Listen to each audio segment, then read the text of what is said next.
going on, guys, and welcome back. So another day, another tier list. CYAC format is approaching quickly.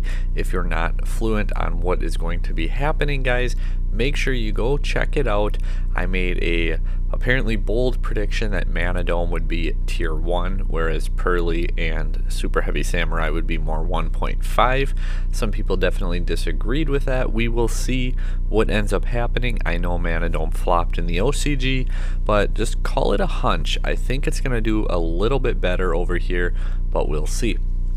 Today, however, we're going to go on into what hand traps should you be playing. We have our best category. These are definitely main deck worthy. Our good category, this is also the cards that could be main deck worthy. Our okay, where maybe side deck, budget reasons, maybe that's why you're playing these cards. Our bad ones, cheeky plays at best, probably don't play these cards. And our side deck, where they're probably not quite main deck worthy, but you may want access to them. So best main deck worthy cards. We're gonna start out with Ash Blossom. Ash is Ash, guys. Like, there's so many things. It's generic. It hits basically every single deck. Maybe it's not the best versus Kashtira. Maybe it's not the best in other matchups. However, you have Despia, where it just straight shuts them down. You have Pearly, where all of their spells include the effect to summon from the deck, so you can Ash them as well. There's just so many cards that you can Ash in the format that Ash will always be very, very good. Ghost Bell, where do I want to put Bell? I'm debating between okay and good. Like, I don't think it's bad at all. Like, maybe you want to side it in case you see a lot more Runic and Mathmech or Despia, or if your locals contains those cards, you know, Bell's up here. If your locals is not Runic, not Mathmech, not Despia, maybe it's in the bad category. But I'm going to leave Bell as okay. I think overall in the format as a spectrum, it's not the greatest, but it's not the worst. And again, maybe you want to side it, or maybe you want to just make that meta call for the tournament you're playing in. The adventure package is a little less popular, so token collector, where do we want to put it? I'm going to put it in the side deck, and there's a big asterisk here. It's going in the side deck, but again, this is a local call. If you have Sword Soul or Adventure Engine all over, you may want token collector in your side deck. However, in the big spectrum, this is probably in the bad category, but I'm going to try to make this video for everybody. Contact C. Where do we want to put Contact C? Kind of like token collector. I think it can go either bad or side deck. It really depends on where you're playing. If I'm going to a regional, neither one of these cards is going to be in my side deck. I don't trust either one at that level. I don't trust either one in that general of a sense. I don't want either one of these cards in my deck at a regional. But at a local, these cards could put in work and end up getting you the win if the scene is correct for it. So that is a very big distinction when you see any type of tier list, especially ones like this with hand traps, that where you're playing will always dictate it. Ghost Bell, or not Ghost Bell, DD Crow. What do I think about Crow right now? I'm not big on Crow. Like, Crow and Bestials, I'm gonna put right here. Maybe you could put them in the okay category. I don't really think, like, unless you're playing a deck that you just inherently search your Crow, or a deck that actually uses Bestials for engine like Dragon Link or possibly Despia, I don't like these cards in the current format that we're headed into. Spooky Dogwood, I don't like cards for time, especially unsearchable ones. If you have an in-engine option for it, I get it, because a lot of matches go to time. However, a hand trap for it, I don't like it at all. Dogwood in the bad category. Droll and Lockbird, I think Droll is going to be very common in the main deck. I think Droll is going to be a very strong card moving forward, and I definitely would look in your deck and see, can I main deck Droll and Lockbird moving forward.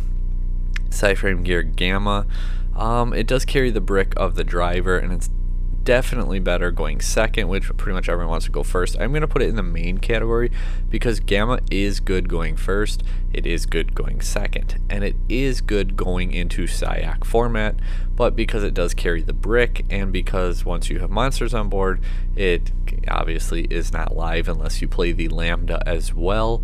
I'm going to put Gamma as our good category for those reasons. No material, I was trying to find a way to put it up higher, but I think it's cheeky at best. Like, as soon as I pulled up this was an old tier list that I had made a while back, and I saw my little descriptions on it, and I was like, cheeky at best. That is definitely no material. Chaos Hunter, I'm not big on it going into this format. Infinite Impermanence, I was debating if it's best or just good. I think it's in the good category. It's absolutely main deck worthy, and you could play it, especially like with Gamma if you don't want the brick or you want to be able to set and possibly turn off floodgates. Imperm is very good. Artifact Lancia, where do I think Lancia belongs? I'm going to put it down as a side deck option, slightly ahead of these two. It's hard to say, because if we get a ban list and Kashtira gets hit decently hard, I think this deck, or this card, becomes a little bit worse even.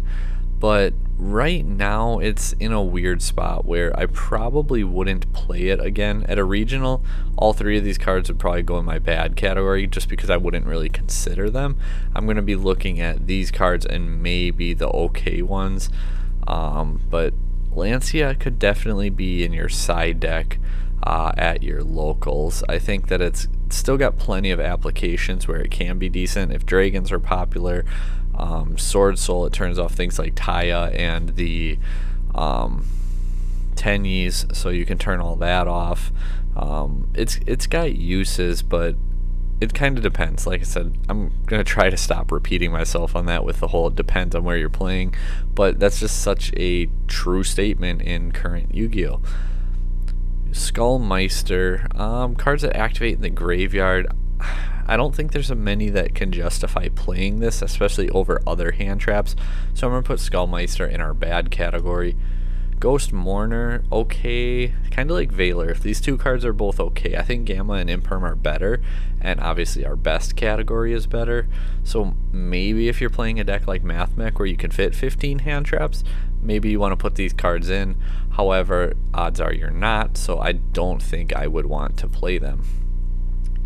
Nibiru, maybe I need to play the format a little bit more, but as far as where should Nibiru go, I'm going to put it as a side deck option.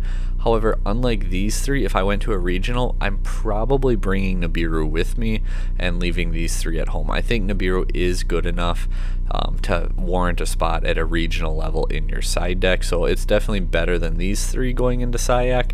I don't know if it's quite main deck worthy, and like I said, maybe I just need to play into the format a little bit more than I have been, but as of right now I'm going to put Nibiru down as our side deck option. Ghost Ogre, I think Ghost Ogre is actually pretty good this format, so I'm going to put it in our good category. If you want to main deck it, I completely understand. If you want to side deck it, I get it. And keep in mind too, like these cards, you can side deck them if you want. You don't have to only side these and either main these or don't side them. Even like Mourner, Veiler, Bell, if you want to main deck them, you can. However, I'd probably like side Bell and not play these unless you're playing one of those decks that you can play plethora of hand traps and you have the room for them.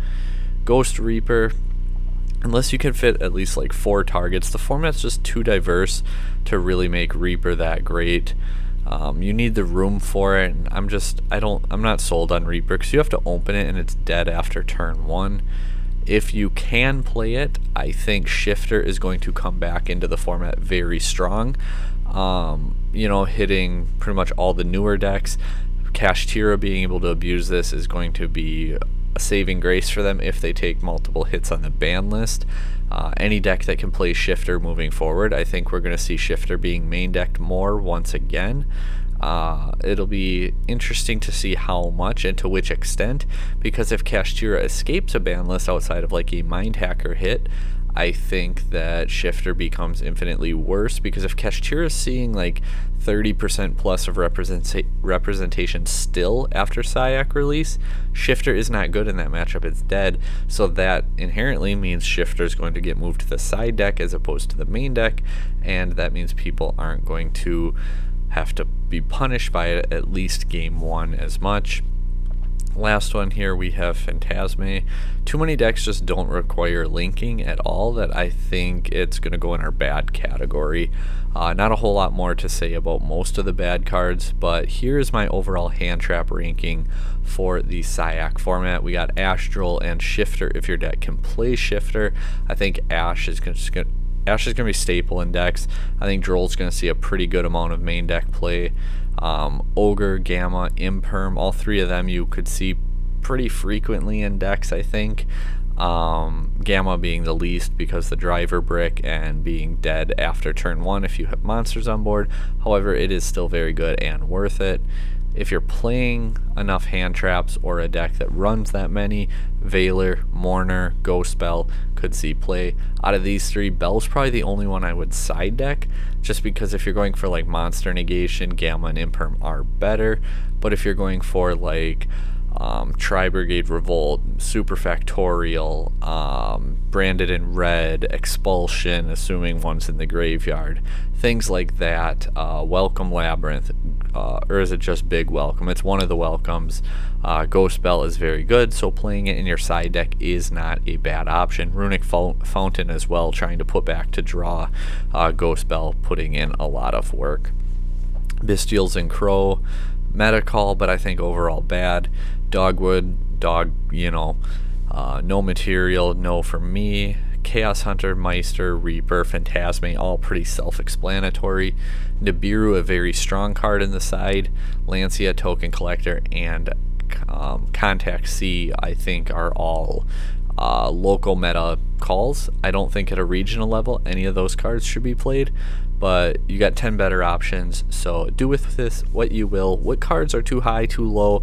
Where would you shift things around to? And what do you expect coming into this format to be the best deck? Let me know down below. Like, share, comment, subscribe, all that good stuff, and thank you guys for watching.